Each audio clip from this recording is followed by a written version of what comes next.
All right. Hey, thank you guys for joining for our Connecting Generations in the Digital Age. We have Jerod up here. So Jerod, I'm going to turn it over to you. And yeah, take it away.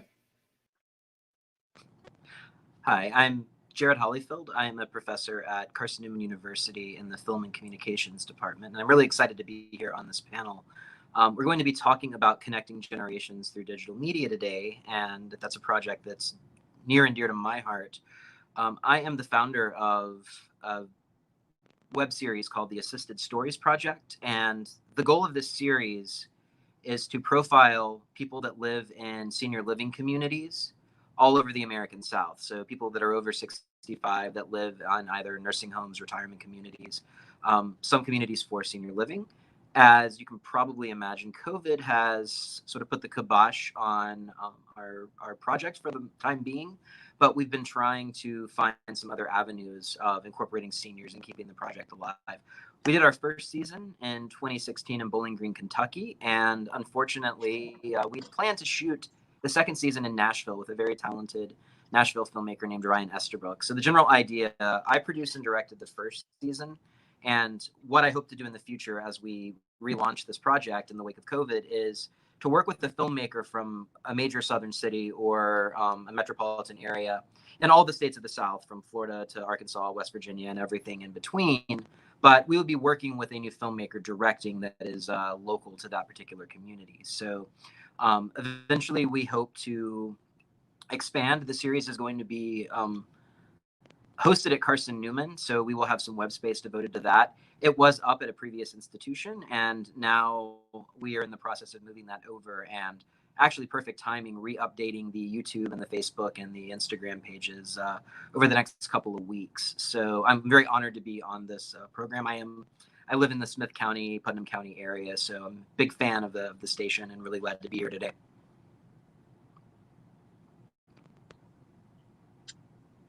All right, thanks, Jerod. Can you all hear me okay? Awesome. I'm Becky Magura, and I'm the president and CEO of WCTE-PBS here in the Upper Cumberland and Central Tennessee. And I'm really excited to be sharing about this topic. I think one of the best things we can do is capture stories of people who are multi-generational, but really just making sure that we're getting those stories on, well, I call it on tape. That's old school, you know, to call it on tape, but I think it's important to capture them. And I had a great opportunity to interview Carl Owens for our February 101, and he shared with me that he had his grandmother who has seen tremendous change, but he has, I think he said 30 hours of audio recording of his grandmother, who grew up at a time when African Americans were really just so challenged by our society. And so I think making sure that we have those opportunities. I have a 92-year-old aunt, and I've been capturing her with my phone. Just every time I go see her, I ask her a question, and you know, American Portrait is perfect for that, because the American Portrait portal on PBS allows you to take some of these prompts and just say, you know, I took a risk when, and then the person answering will share that story. And I got a great story out of my Aunt Ruth Phipps, and can tell you about that later. But I see Laura's here. So Laura. Hi, everybody. I'm Laura Holloway. I'm the founder of the Storyteller Agency. And I also worked, when we lived in Florida, my company, we founded something called the Golden Social Project, which is, it kind of started after I had a conversation with my grandfather, who I called Dink. His name is Dennis, and I couldn't say Dennis when I was little, so we call him Dink. Dink or Dink Dink. And Dink Dink is, oh, somebody's car alarm is going off out there. He wanted to learn how to use FaceTime. He had just gotten an iPhone. He had no idea how to do it. He would get on FaceTime and he would hold it up to his ear. And so of course we're not seeing that. So it kind of started from this idea that the golden generation has been kind of forgotten when it came to learning to use digital technology, and everybody kind of moves at a faster pace. And so we founded this thing called the Golden Social Project, where we would go into assisted living facilities and nursing homes, and it was a collection of down in the panhandle of Florida, there were 7 or 8 different marketing agencies that were people like me that had 2 or 3 different people working for them at the time. And we all went in and we partnered. We each had a partner in the assisted living facility. Mine actually ended up being a man named Dennis, which was kind of apropos. And we would go in and just sit down with them and get their cell phones out, teach them how to use FaceTime, teach them about Facebook, teach them about Instagram. And it's been amazing to watch these people flourish, being able to see what's, even if they're not able to participate, but being able to see what's going on in their families' lives, being able to leave a comment, check out the pictures. It just added a connectivity to people that wasn't there before. And now, in a little bit different of an era when we can't go into the assisted living facilities, there's a lot of protection of our older generation, especially during the pandemic.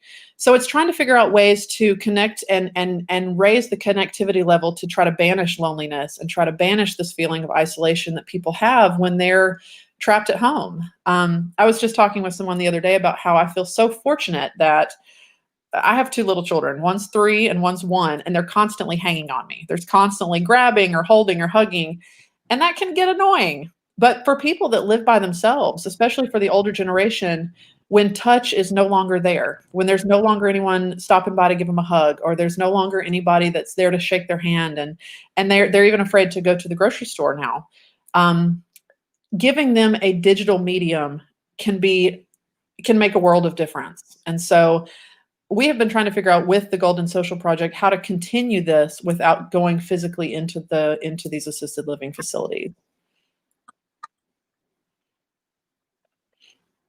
And Jerod, tell me a little bit about the Assisted Stories Project. Tell me how that started. What was your inspiration moment that said, hey, this is the cool thing, we need to capture these stories while we can?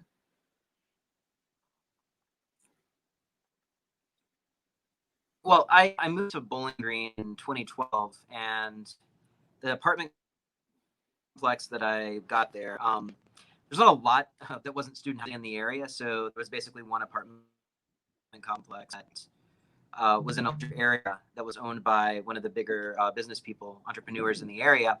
And he also owned an assisted. Go into my apartment complex and out of it, I would pass by that facility. And there was a gentleman there who he would sit outside all day long, rain, snow. I mean, he had like an umbrella, he had a bandana, and he would just wave to everybody, and he would hang out with the sheep.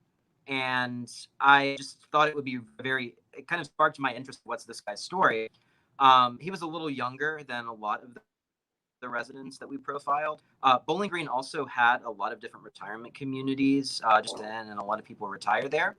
So I felt like it would be a good idea to do sort of a short form collection of visual essays. So the web series, each episode is like 5 to 12 minutes, especially if I'm profiling a couple of people. I did 12 this year. I did one in a nursing home that was very much elder care, one that was almost like a retirement community, and then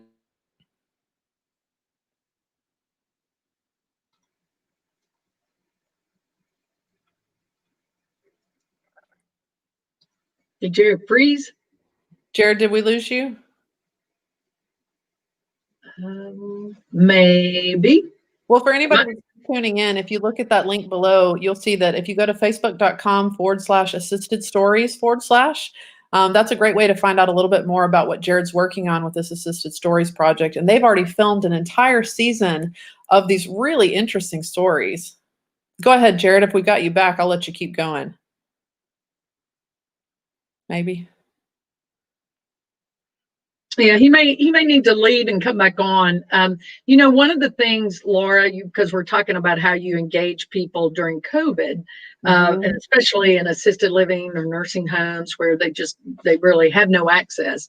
One of the things that Avery Hutchins did recently during our American Portrait Festival was to do Zoom calls. The assisted living would be able to set up like you were discussing, and they could set up that. And I think you did some of that too, where they could get somebody on the screen and then she could ask them the prompt and they could actually engage that way. So I think that is a way, and you can record those, right?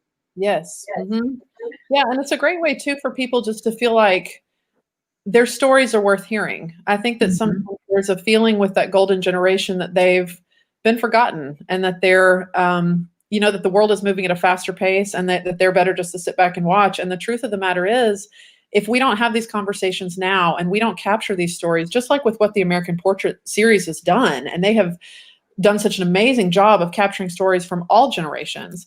If we don't capture those now, they're gone forever. And just like the old saying, history is, history. If we don't learn from history, we're doomed to repeat ourselves.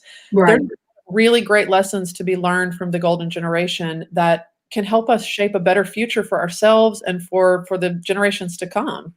Absolutely. Jerod. Yes. Hey, so I don't know where I cut out there. I apologize. I don't know. You're talking about in Bowling Green. Essentially, okay. But essentially, it came from living so close to an assisted living facility, and we had the resources at my university to kind of do this pilot program. We premiered it, and it worked out well. And then we were in the process after I had moved to see doing it in Nashville with the filmmaker taking over as director, and we were ready to go last year.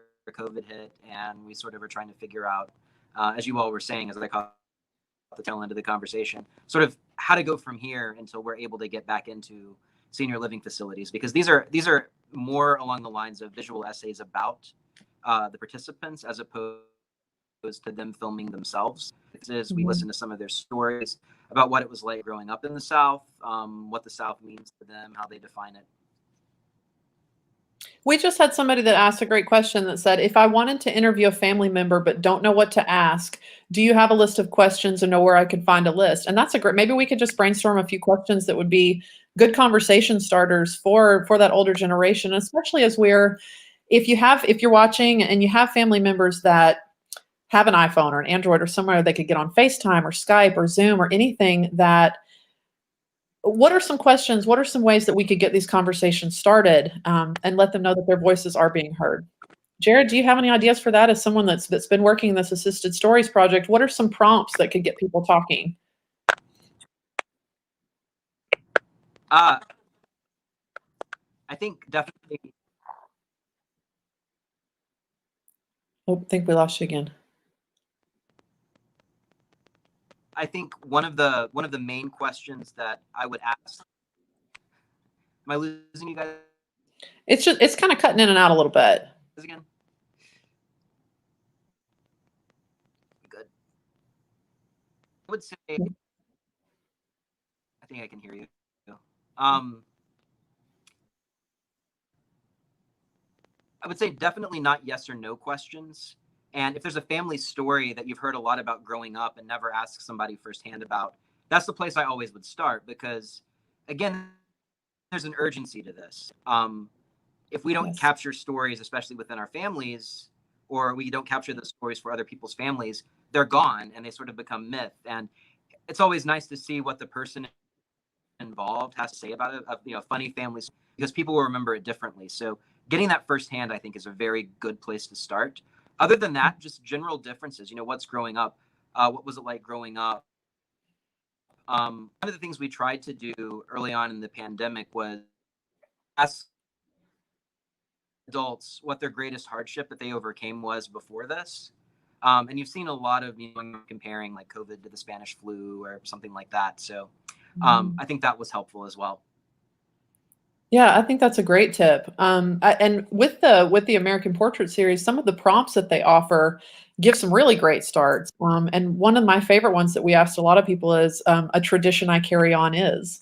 And without even knowing that you're carrying on a tradition from a former generation, sometimes that's a good place to find out where it all started. Becky, as you've been talking with your Aunt Ruth, what are some of the things that you start with her? Well, it's interesting because, you hear, I think one thing, and I really encourage younger generation to ask an older generation, just because you learn so much, just like you were talking about, the fact that they can relate to the Spanish flu, something of knowing about it or experiencing, even maybe they're hearing stories of how their families experienced during that time. When I've been talking with my aunt, you're right. The tradition I carry on is a big one. Sharing what you believe in is a big one that they feel very strongly about. But I asked her that I took a risk, and I heard a story that I really hadn't heard before. And I asked her, I said, well, fill this out. I took a risk when. And I was surprised that she shared a story about when she was young and in high school, that her family moved to Detroit to work in the defense plants. It was during World War II, and they moved there to take an opportunity of working in defense plants. But Ruth was in high school.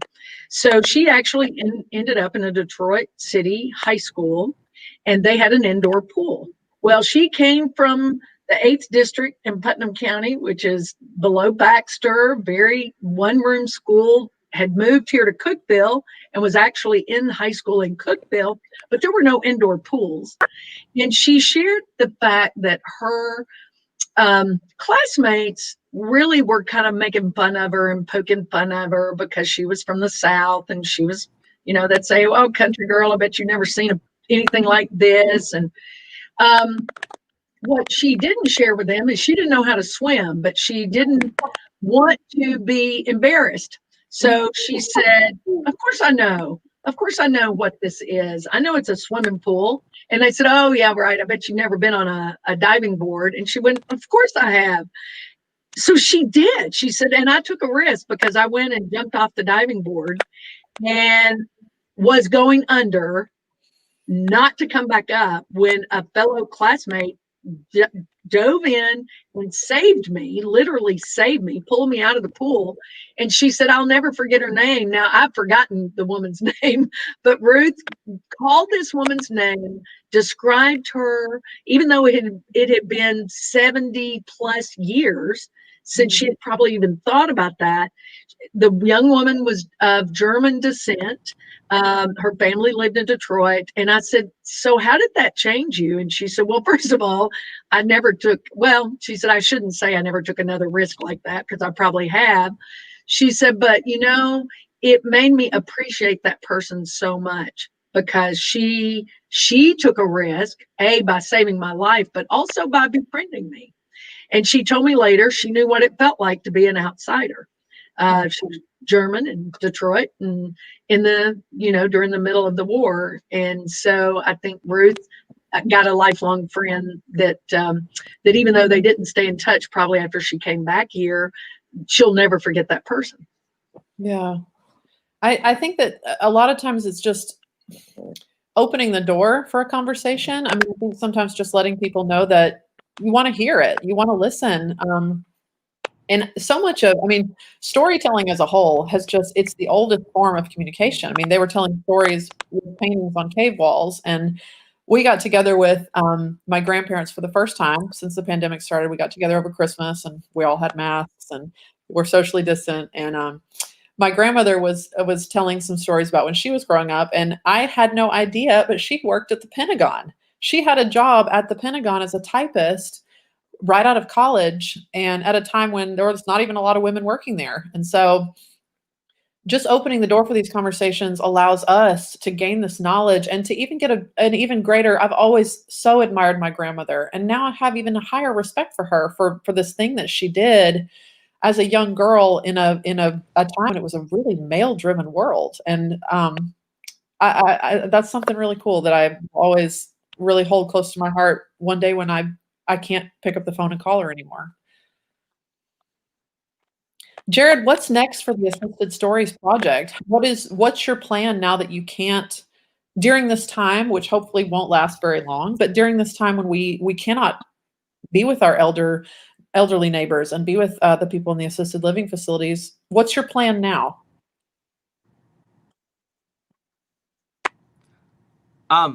We're trying to, now that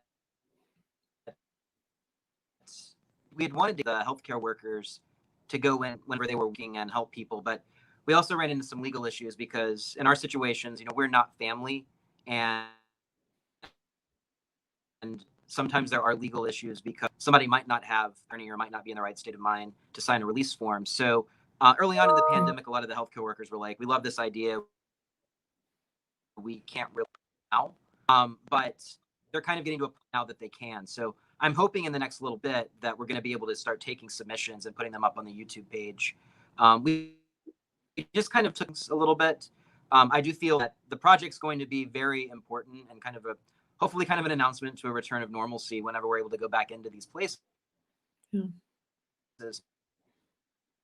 What I do hope of the pandemic culturally is an awareness and sort of an interest in these types of stories as one of the positive aspects of it, just because most of us, I mean, I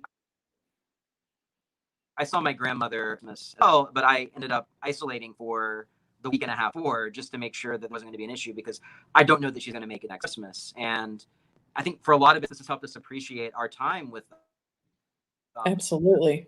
other generations that we might get Zoom, but otherwise aren't able to see them. So right now we've reassessed. We're sort of planning on coming back. So that's the plan right now. Absolutely. I love what you said, and that there is, you said it a minute ago, is that there is urgency now to capture these stories, and such a deeper appreciation for the time that we do have with our elderly relatives and friends. And somebody had a great question. Nowadays, what bridges between generations do you experience personally? Becky, do you want to touch on that one first? Sure. I think, one of the best bridges I've experienced with a younger generation as well as an older generation is music. So talking about what did you listen to, who were your favorite artists, was there a particular kind of music? That's been really, and you can have a great multi-generational conversation about that. Talking about dance, any kind of media that you can share, whether it's, what was your favorite book and why, it's like what Jerod suggested was you absolutely don't want it to be something where you get a yes and no answer. That's a great opportunity just for a lot of conversation. Where did you like to travel? And some people didn't get an opportunity to travel. So hearing that, if they didn't get an opportunity to travel, how did their family entertain? Did they hike? Did they have family over? Storytelling was a big, here in the South, storytelling's probably the best way that we know to entertain. So those are things that I've experienced. Sure. What about you, Jerod?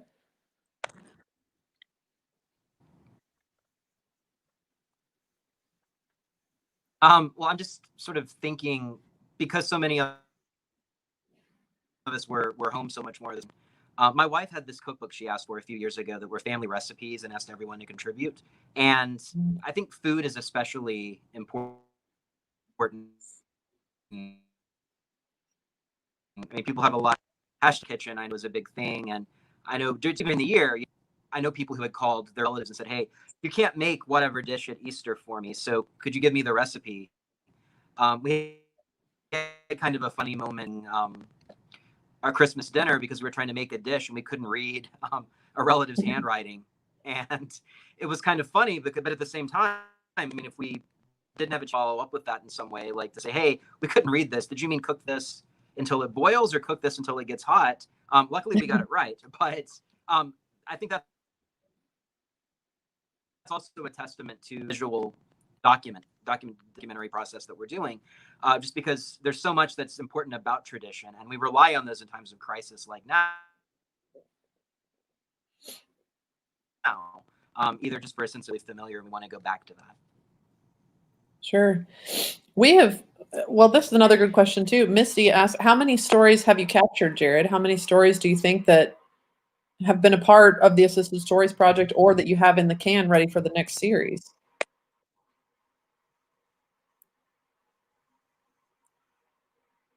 Well, the first season was 12 episodes. We were going to do another 12 for the Nashville season and then move on to East Tennessee and then probably move on to Alabama was the plan.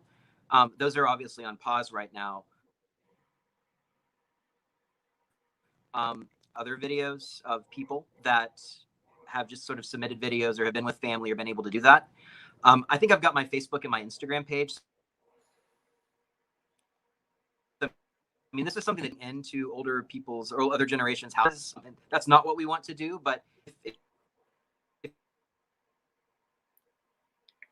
you live with a person that is of advanced age, that's an older generation, that's over 6 gram, or I've got a few more stories coming. I have an elder care worker in the Jefferson's, a bunch of stores. Just wait time when I can get all of this downloaded and processed. So I'd say we probably have about 30 videos, some of them season 1 of assisted stories, this COVID plan that we've been doing, trying to update. So teach somebody how to use their iPhone, ask what your greatest was, and then we post those videos. I've got a release form I send. So, reaching out to us on Instagram, Facebook, I can get more information. That's also posted there. You're interested in us out, and it doesn't entry really. So anybody that has those connections that safely is already going to it like this, or is already visiting relatives, I think this is a great opportunity for them and kind of to bring us together. Absolutely. I think that a lot of the older generation has the technology, but they don't know how to use it, which was, the point of our Golden Social project. And recently, Dink has been on FaceTime. Like I get on FaceTime with Dink about once a week. And a lot of times I'll just hand the phone to our 3-year-old and he'll run off to his tent and they'll just have this conversation. And I have no idea what they even talk about, but it's this wonderful time for them to bond and connect. And somebody had asked a question a minute ago that said, what is one of the favorite stories you've captured? And I'll start with that one because this is funny. My grandmother, Nana, the same one that worked at the Pentagon, years ago, they were hiking in the Appalachian. They went to the Smoky Mountains and they were going to go on a little hike, not like a hike, but like we're going to walk around with a camera as tourists. And a lady came running down the trail and said, there's a bear coming, there's a bear coming. And Nana turned around and there was a black bear running directly at her. And she had no weapons, she had nothing. And she just put her camera in front of her face. And the bear came straight up to her and nipped at her leg and then ran off. And she had this huge bruise. And I remember hearing the story as I was growing up, but we tell that story every single night. My 3-year-old, that's his favorite story. He wants to hear about Nana and the bear, Nana and the bear. And I feel like the more that we can share their stories with even the younger generation and helping to pass on these traditions and these near-death experiences or just fun happenings, things that have happened, it keeps them relevant, and it also keeps them exciting and relevant to the younger generation that might normally just, I think it's easy at family gatherings to get involved in conversations about local happenings or political news or the pandemic or whatever it is, but taking time to hear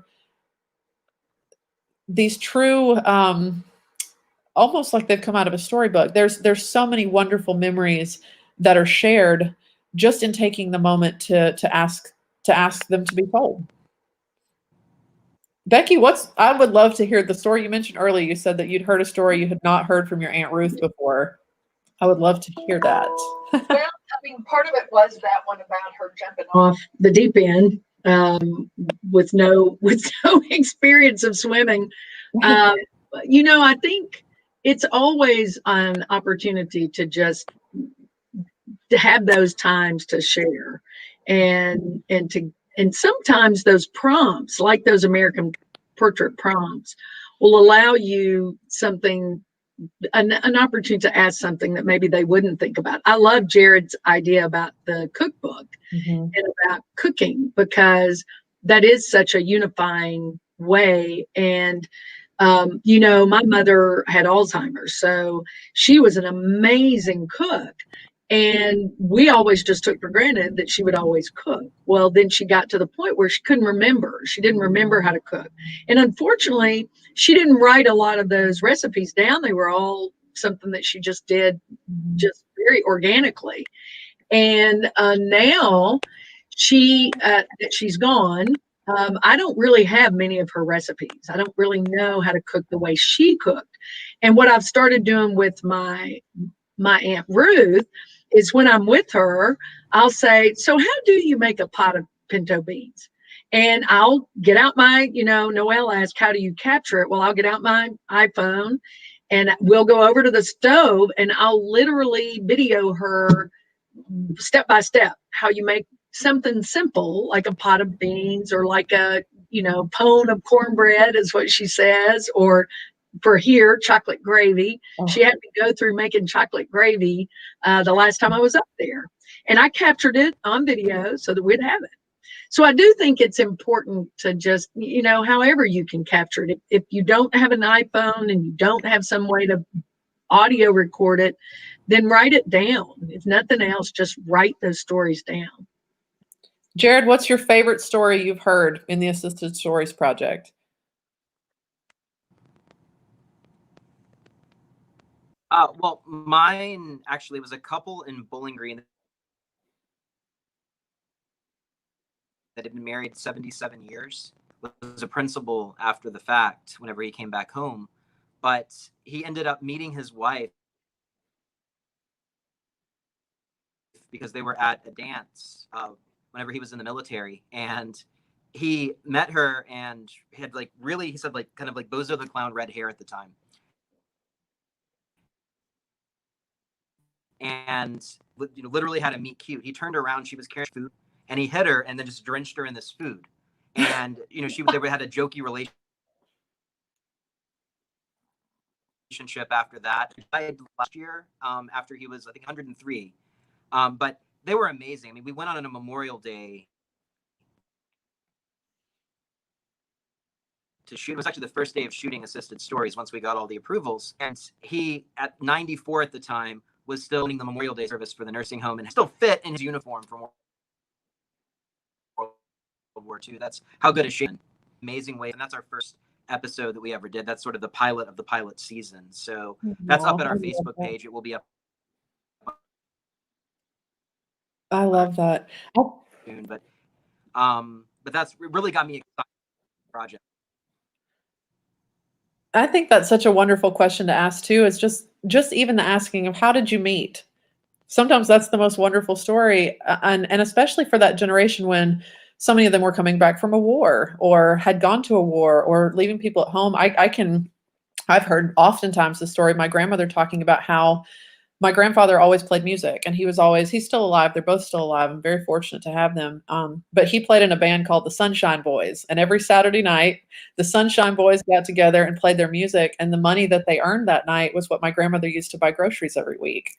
And so knowing things like that, I feel like helps strengthen our own characters. It helps us in times when we are, I find myself sometimes I'm like, oh, the pandemic, I can't see my friends, blah, blah, blah. And it's like this complaint. It's like, people have survived and thrived in much worse situations than what we're in. We are so fortunate that we're even able to connect with people via this way. And actually, that brings me to a good question. Somebody said, what are some of the best ways to introduce older family members to technology to keep in touch? And what are your thoughts on this? I think that Facebook is a great way for them to stay in touch, and most older adults a lot of them can deal with the computer in some way. I know even my Aunt Ruth can do that. They're not great with live technology. I think that's a challenge and something that doesn't always play out, but just helping them utilize what they have. And there's also some really good senior classes that some of the churches are supplying. I know the Methodist Church here in Cookeville has a senior neighbors program, or a senior, Pat Jordan started. It's like an online class, and they've had all kinds of classes that they're teaching. So I think there's lots of ways that you can help them engage. But what about you guys? Jerod?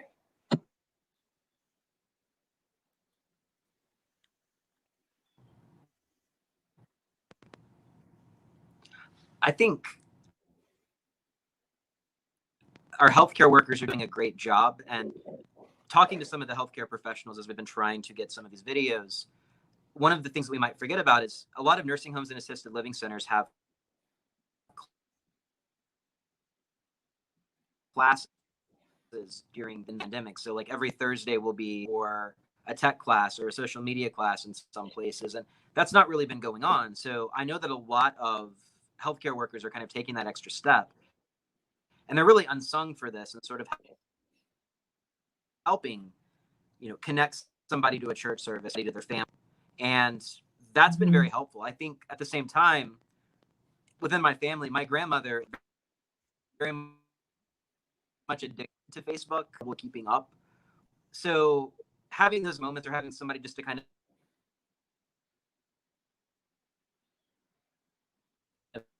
help facilitate. Sometimes we tend to kind of give people in older generations a bad rap with technology, and the reverse is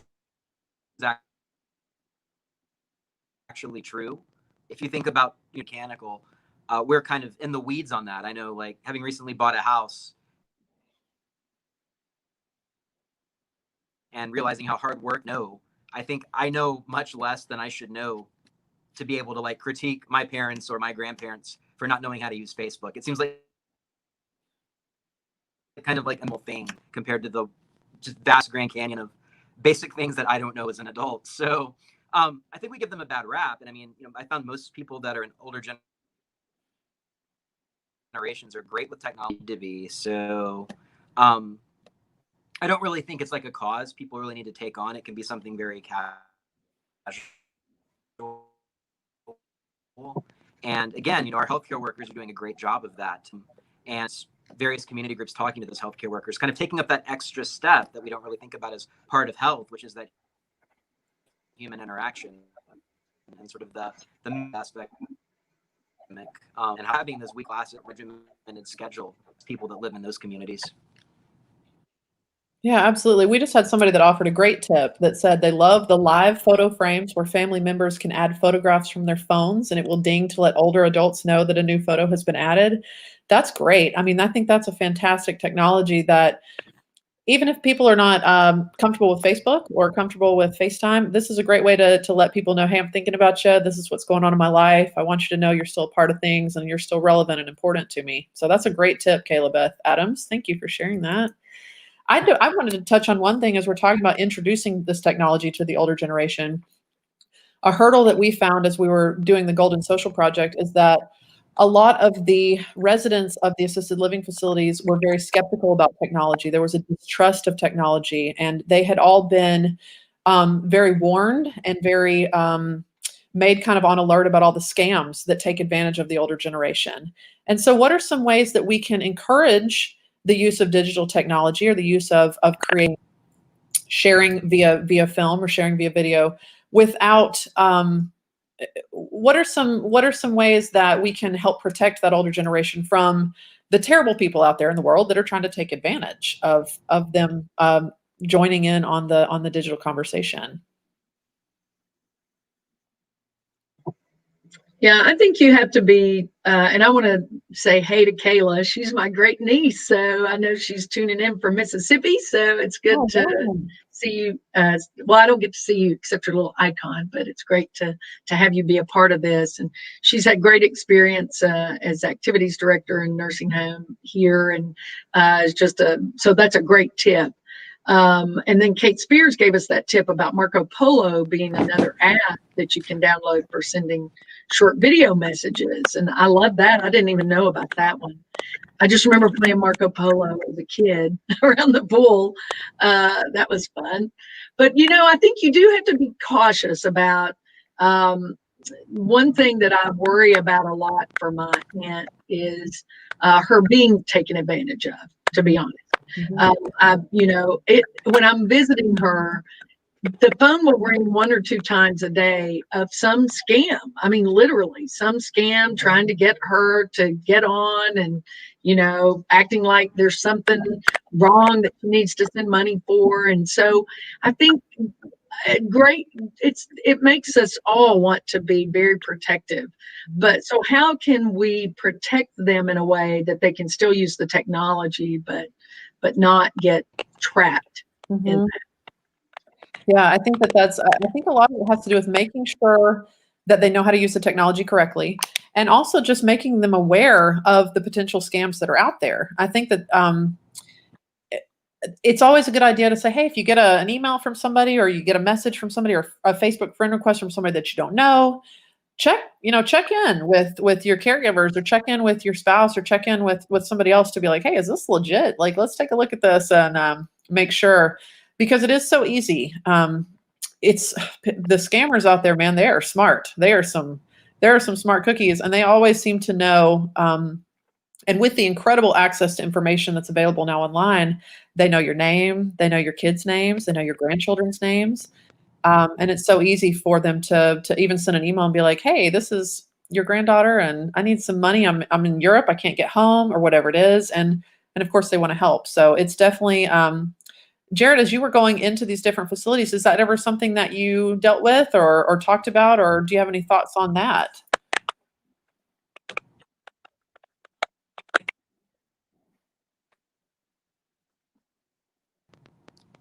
I think sometimes 65 for some people. One thing that I did notice with assisted stories is 65 seniors for some people. It's very different. I'm always asking my son how to do stuff, but I also interviewed people that were 65 and some of these nursing homes that were much different than my parents, much less active. So I don't know that it's a blanket concern, but at the same time, I do think it is very important. I'm honestly a fan of controlled technology. I don't know that it's a great idea, even though a lot of older people are used to it, to have landlines at this point, just because of the fact that the people that are calling you are spammers for the most part, and you can't really get, or people outmoded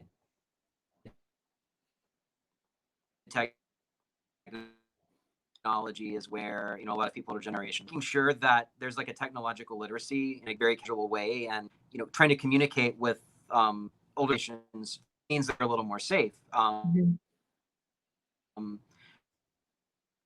think is helpful. I do think sometimes even for some people, especially those have memory diseases, they can be taken care of. But it's also not just the technician either. I think that it's very important for people of older age to have all their legal documents in place and make sure that they have somebody that can help them with that. Yeah, because one of the things we do with isolation sometimes is people, especially sort of the sandwich generation, are taking care of older people, and some of them might not even have these documents in place. And that's where it's get things taken advantage of. So having meet lawyers beforehand, having those documents all together can prevent a lot of scamming, because if there's somebody that's having signs of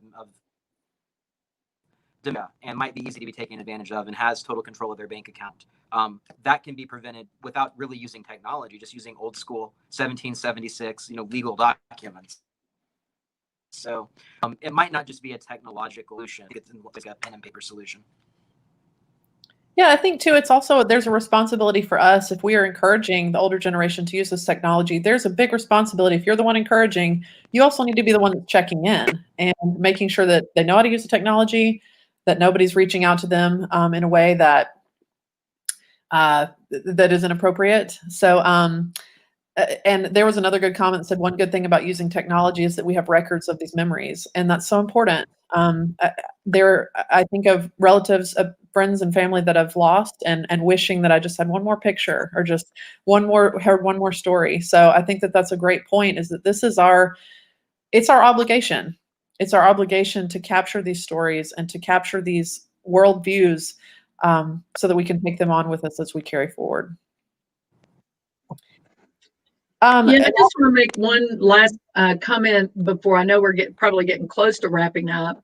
We will, I believe we're going to be able to have these recorded, right? These sessions, and they'll be on our website. So if you have others that you would like to learn from this and get more information about how to connect with multi-generations, certainly making sure we're capturing the older generation, but we have a lot of young people that certainly are not shy with technology, and PBS has a wonderful student reporting lab with the NewsHour that young people can engage and and sharing their own views. And there'll be opportunities throughout this with PBS and with the student reporting labs to share your views on the inauguration.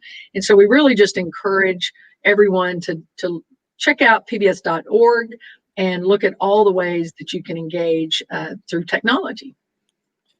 Yeah, I think that's a great point. And maybe we can just kind of close out on this is maybe if we could just all go around and offer a tip for something that you can take, an action item that students can take today to reach out to that older generation. And I'll start first. Pick up the phone and call your grandmother right now. Everybody pick up the phone, call your grandmother, call your grandfather. If they have FaceTime, even if you have to put it in your calendar every week to just take 20 or 30 minutes out. And the great thing is with most of the new iPhone technology and Android technology, you can record your screen as you're having that FaceTime conversation. You can record it. And that will be something that you, years down the road, will wish that you had done. Jerod, you want to go next?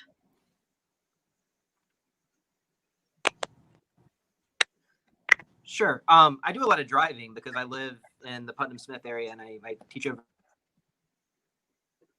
in Jefferson City. Most of them, I can't stress that enough, for any interactions right now with seniors, either live or virtual. Having that time, like on Tuesday for this 30-minute drive, I'm going to talk to my grandmother, or even calling an assisted living center and saying, like, is there anything you can do? In our church, one of the things that we've done is make sure that residents who can't come or don't feel comfortable coming back to live services, we have made sure they know how to use the technology and sort of give them a tutorial, kind of like the one we all did before the panels using this new way. So kind of taking those active steps, like, really important, and really taking out your planner and saying, this 30 minutes, I'm going to call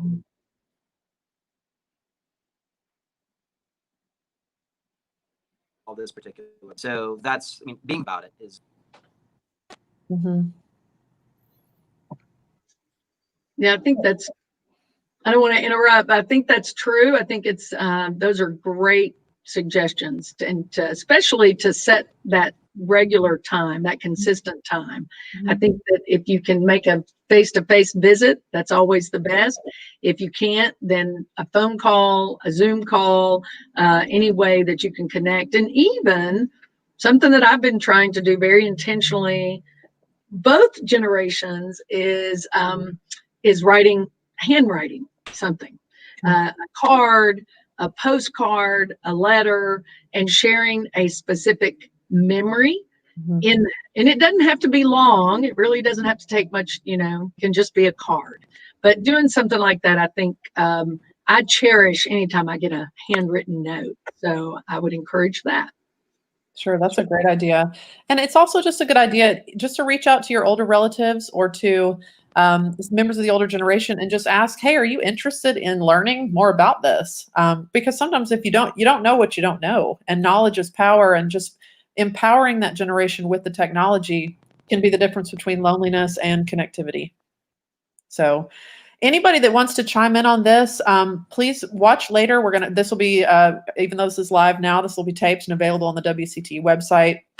But also we'll try to include some tips there for you to reach out to your own grandparents or to your own relatives, aunts, uncles, anybody. We would love to find ways to help encourage this connectivity, because it is important. It's extremely important. And now's the time. So thank you all for joining in today. We appreciate it so much. And we hope you will tune in for our next session coming up at 3:30. And up until then, you can— Is it at 1 or 3? I'm not Is sure. Billy? Yes, I'm sorry. The next session we've got is going to be Billy. Let me pull up my schedule here so I can speak to that very intelligently instead of just guessing out. 1:45 is what it says in the— Yes, 1:45 with Billy Deck, which is going to be really incredible. He's going to be talking about his new PBS documentary, Food.Roots, which is an exploration of his own ancestry and looking back, just like Jerod, you were talking about the recipes. Billy I think it started with exploring the food and finding out more about the food and the recipes. And he goes back to the islands of the Philippines to find out more about his family. So it's a great segue into what we've been talking about here today, connecting those generations, finding ways to connect.